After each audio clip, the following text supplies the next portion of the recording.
হাতে যদি 10 মিনিট সময় আর ঘরে যদি ডিম থাকে তাহলে বাড়িতেই আপনি বানিয়ে নিতে পারবেন restaurant style butter garlic egg রেসিপিটা। 4টে ডিমকে আন্দাজ মতো নুন আর গোলমরিচের গুঁড়ো দিয়ে ফেটিয়ে রেখেছি। তারপর এই থালাটার মধ্যে একটু সাদা তেল ব্রাশ করে নিয়ে ডিমটাকে ভাপিয়ে নেব।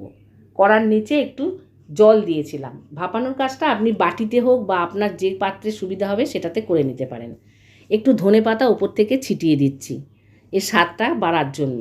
তারপর গ্যাসের ফ্লেমটাকে একদম লো করে দিয়ে 4 থেকে 5 মিনিটের জন্য এই ডিমটাকে ভাপিয়ে নিতে হবে।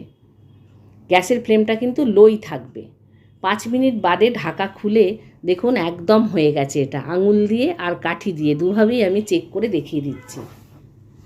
এই রেসিপিটা রোজের রুটি, রুমালি রুটি, ফ্রাইড রাইস আরও অনেক কিছুর সঙ্গে খুব ভালো যাবে। খুব টেস্টি হয় রেসিপিটা।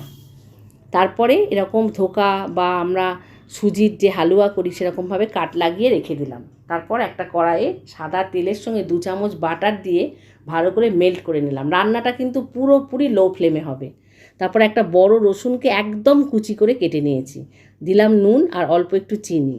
নুনটা বুঝে দেবেন, কারণ ডিমের মধ্যে নুন আছে। আর চিনিটা দিলাম যাতে সোনালি রঙটা তাড়াতাড়ি ধরে সেই জন্য। তারপর দেবো একটু সাদা মরিচের গুঁড়ো। এটা আপনার কাছে না থাকলে দিতে হবে না। তারপর কেটে রাখা ডিমগুলোকে দিয়ে দিলাম। তারপর দেব ফ্রেশ ক্রিম। এর মধ্যে মূল ইনগ্রিডিয়েন্ট হলো এইটাই, আর কিচ্ছু লাগে না।